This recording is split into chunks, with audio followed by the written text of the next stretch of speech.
বাংলাদেশের একজন অবসরপ্রাপ্ত কর্মকর্তা, সামরিক বাহিনীর কর্মকর্তা। আগে আগে দেখতাম লিখতেন কি কর্নেল অবসরপ্রাপ্ত, বাট বর্তমানে লিখছেন যে ব্রিগেডিয়ার অবসরপ্রাপ্ত আব্দুল হক। ওই যে কয়েকদিন আগে দেখলাম যে যারা অনেক দিন আগে অবসর নিয়েছিল বা অবসরে গেছিল, তাদের আবার অবসরের পরেও দেখলাম যে তাদের প্রমোশন দিল। এটা কিভাবে দিল কে জানে, বাট দিয়েছে। মনে হয় যে ওই শেখ হাসিনার এগেনস্টে আন্দোলনে এদের সক্রিয় ভূমিকা ছিল, মনে হয় সেই জন্য পুরস্কার হিসাবে এটা দিয়ে থাকতে পারে।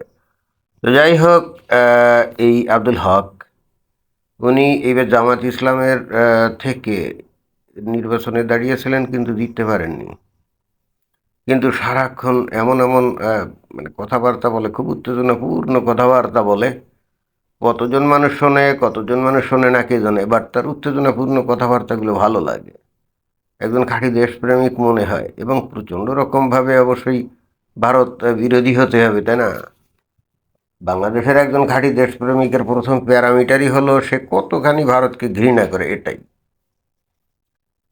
আর যদি কেউ ভারতের পক্ষে কথাটা তা বলে, যদি বলে যে না, ভারত তো একটা বিশাল প্রতিবেশী, তাদের সাথে সুসম্পর্ক থাকতে হবে, তা না হলে বাংলাদেশ ভালো থাকবে না, তাহলে কিন্তু আপনি ভারতের দালাল।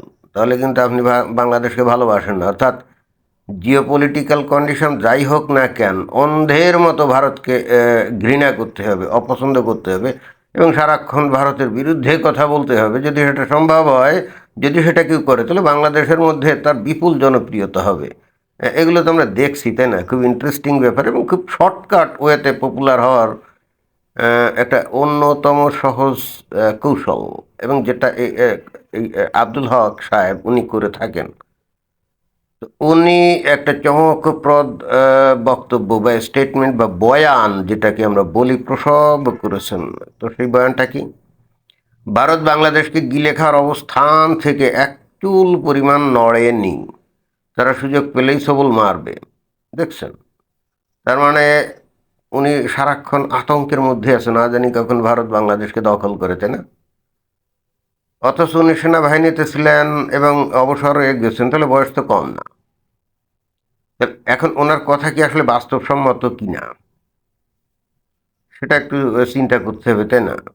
যে ভারত বাংলাদেশকে দখল করবে, এই আধুনিক যুগে এসে আদৌ কি সেটা সম্ভব? আদৌ কি সেটা সম্ভব? আর যদি সেটা সম্ভব করতে হয়, তাহলে বিশাল পরাক্রমশালী কোনো দেশ হতে হবে, যেমন রাশিয়া। রাশিয়া যেমন ইউক্রেনের কিছু অঞ্চল দখল করে এখন বলছে এটা তাদের, এরকম। ভারত কি সেই লেভেলের কোনো শক্তি কিনা?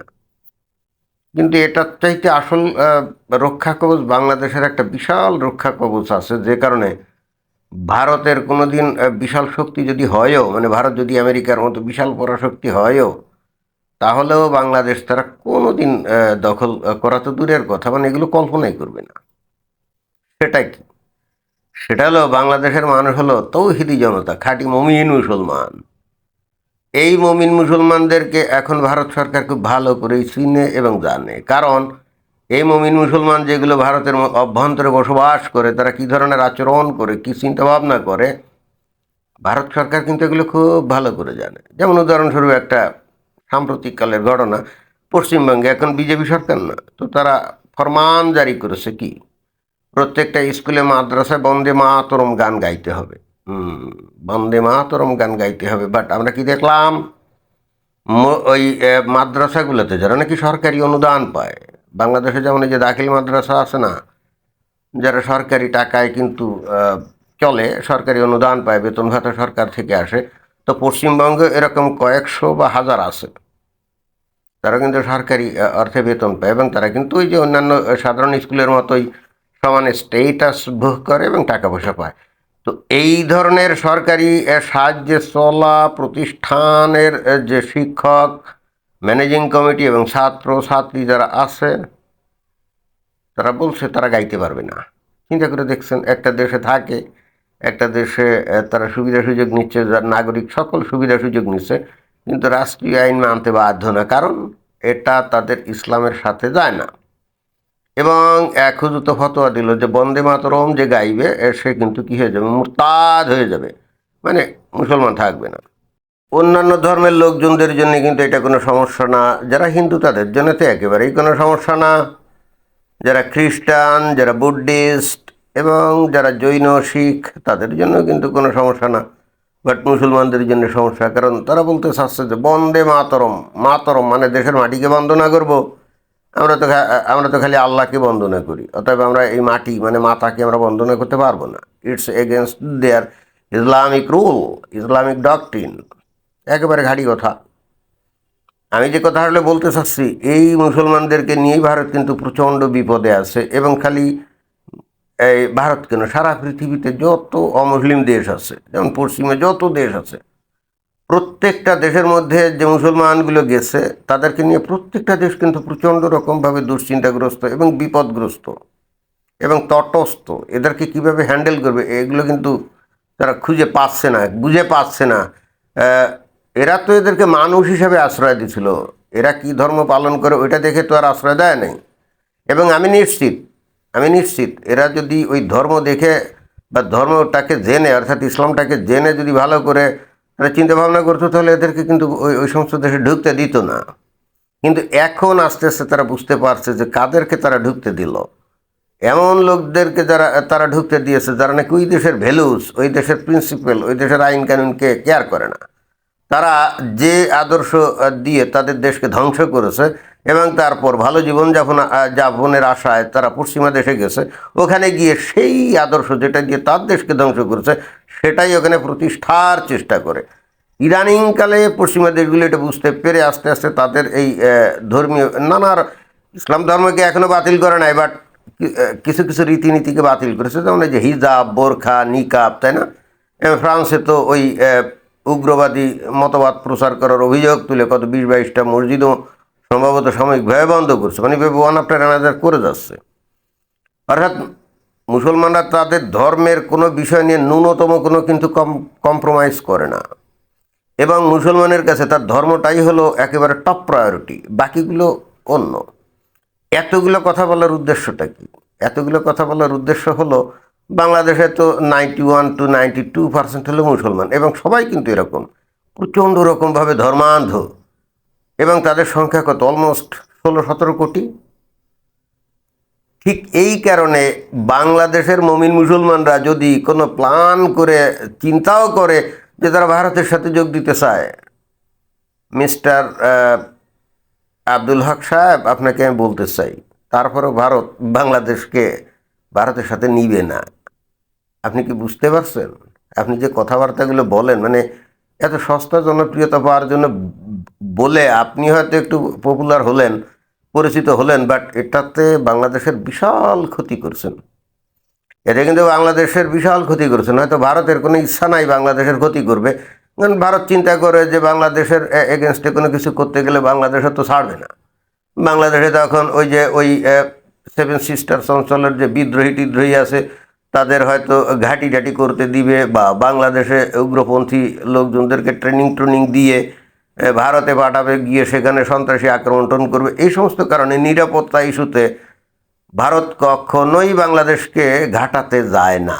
এটাই হলো ভারতের নীতি, যেটা আমরা দেখে আসছি।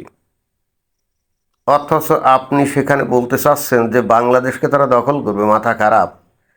খাল কেটে কুমির আনার মতো অত বোকা এবং মূর্খ এখন ভারতের সরকারও না, ভারতের নেতারাও না, এবং ভারতের জনগণও না। বাংলাদেশ, ওই যে বললাম, যদি বাংলাদেশের সব মানুষ যদি চায় যে তারা ভারতে স্বেচ্ছায় যোগ দিয়ে বাংলাদেশকে ভারতের অংশ করতে চায়, একটা স্টেট করতে চায়, ভারত তারপরেও বাংলাদেশকে নিবে না। বুঝছেন মিস্টার আব্দুল হক? তাহলে এই সমস্ত কথা আপনি কি করে বললেন? আর এইবার আসেন, তারপরে ধরে নিলাম যে সুযোগ পাইলে ভারত বাংলাদেশে দখল করবে। তাই করলে ওই 71 সালে বাংলাদেশ বাংলাদেশে তাদের সেনাবাহিনী ঢুকিয়ে 71 সালে তারা পাকিস্তানের এগেনস্টে বিজয় হয়েছিল না? তো তখনই তো তারা পুরো বাংলাদেশ দখল না করে থাকুক, কিছু অঞ্চল তো দখল করে রাখতে পারতো, কি পারতো না? করেনি তো। আপনারা বলেন না যে শেখ হাসিনা নাকি বাংলাদেশকে ভারতের কাছে বিকিয়ে দিয়েছে? তো তাই যদি হয়, তাহলে শেখ হাসিনার আমলে কি কখনো আমরা দেখছি যে ভারতীয় সেনাবাহিনী বাংলাদেশের মধ্যে ঢুকছে?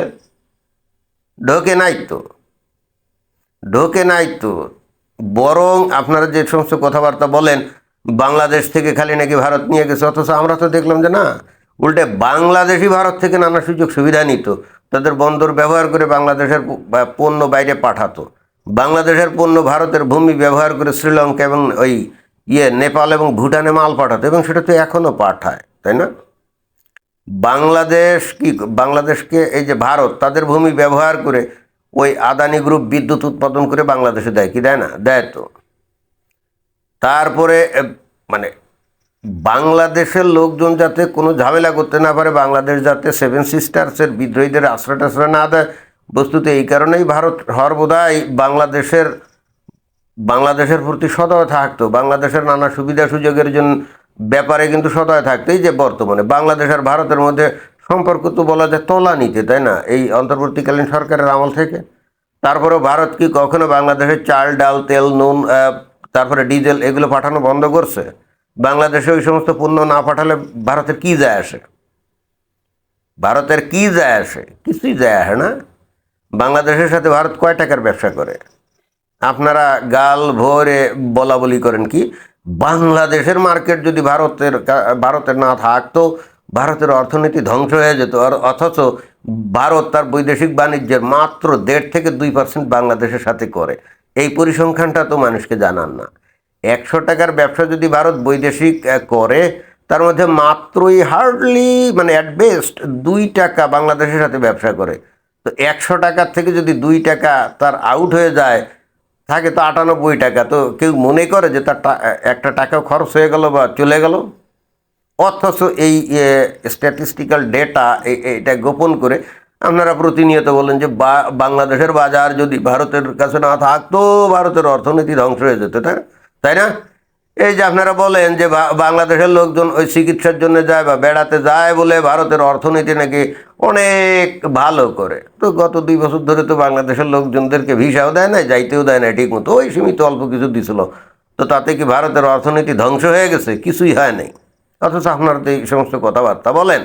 প্রকৃত সত্য এই বাংলাদেশের মানুষের যে কি হয়েছে, প্রকৃত সত্যের সহ্যই করতে পারে না, বাস্তবতাকে সহ্যই করতে পারে না। একটা সত্য কথা বলবেন, সহ্য করতে পারে না। মিথ্যা কথা বলবেন, গাল ভোরে মিথ্যা কথা বলবেন, ঘৃণাসূচক কথা বলবেন, ও খুব মজা করে গ্রহণ করবেন।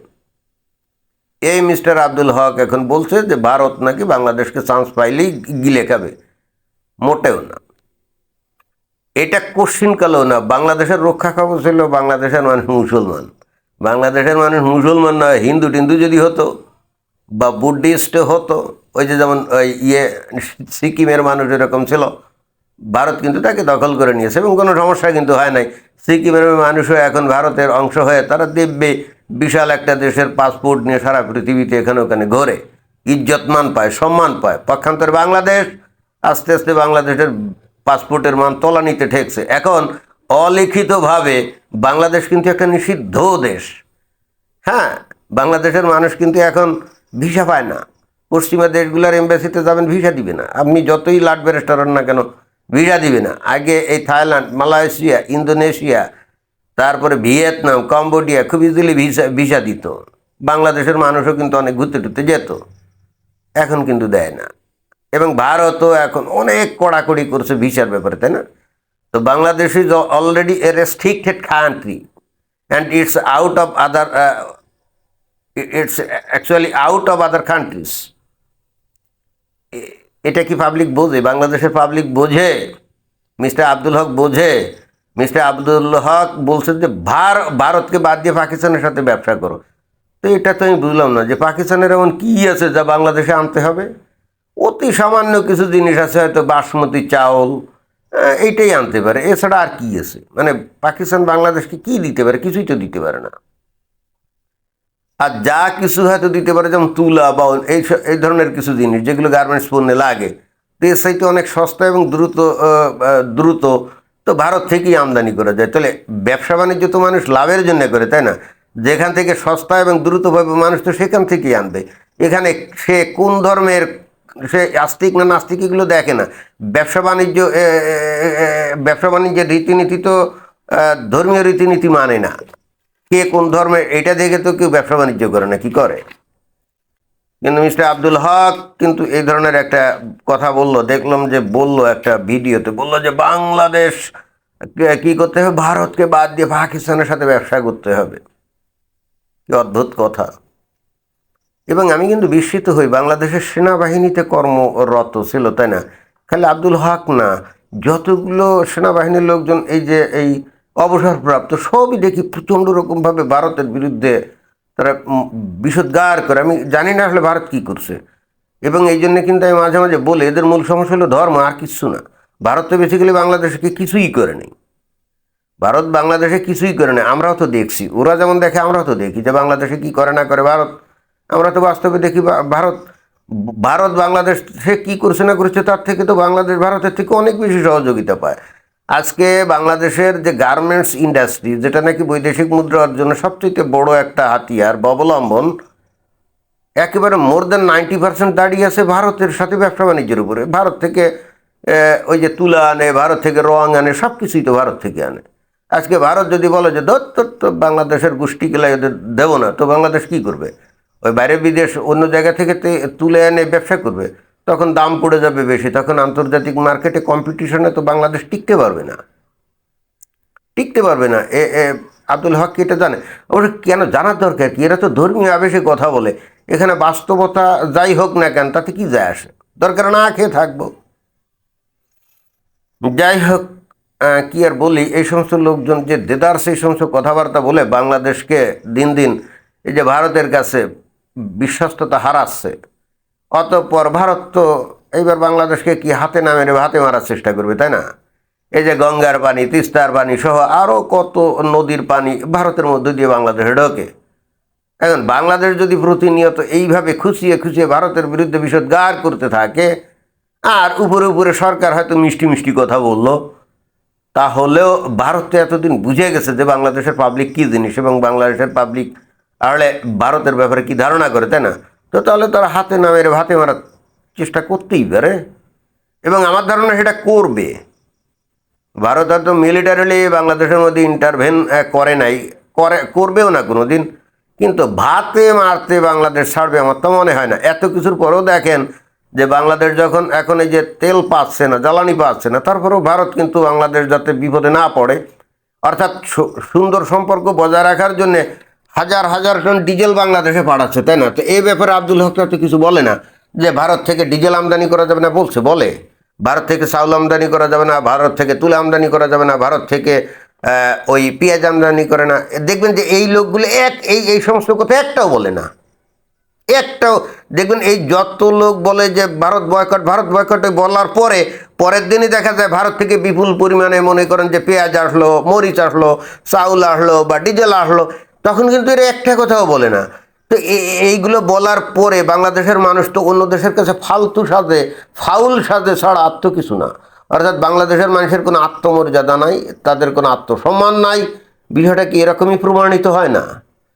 যে জাতির মানুষের কোনো আত্মসম্মান নাই, আত্মমর্যাদা বোধ নাই, ওই জাতির কপালে তো ঠেডা, তাই না? কি আর বলবো। ধন্যবাদ।